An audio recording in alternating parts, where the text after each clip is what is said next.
ముందుకే వచ్చినాయి అక్కడ వెళ్ళిపోయినాయి.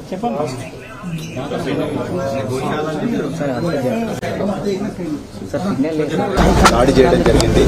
మరి వారిని పరామర్శించడం కోసం మా TRS party working president Shri KT Rama Rao గారు, మరి మాజీ మంత్రి శ్రీమతి సబితా రెడ్డి గారు అందరం కూడా ఈరోజు ఇక్కడికి రావడం జరిగింది.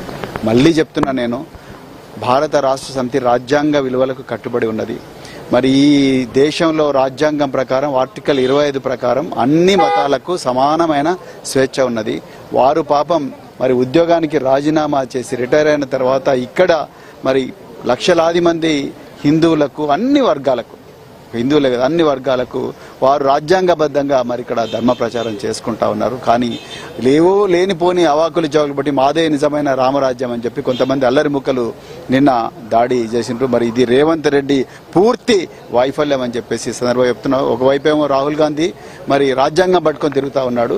అదే రాజ్యాంగం ఇచ్చిన ఆర్టికల్ 25 ఏదైతే మతపరమైన స్వేచ్ఛ ఉందో దాన్ని ఇదే రేవంత్ రెడ్డి ప్రభుత్వంలో కాలరాయబడుతున్నది. లేకపోతే నిన్న కొంతమంది అల్లరి ముక్కలు ఎవరి ధైర్యం చూసుకొని వచ్చి ఈరోజు చిలుకూరు బాలాజీ టెంపుల్ యొక్క ప్రధాన అర్చకుల మీద దాడి చేసిండ్రో అది పూర్తిగా పోలీసు వైఫల్యం. ఆ హోంశాఖ మంత్రిగా రేవంత్ రెడ్డి అనర్హుడు. ఆయన అర్జెంటుగా రాజీనామా చేయాలని చెప్తున్నా.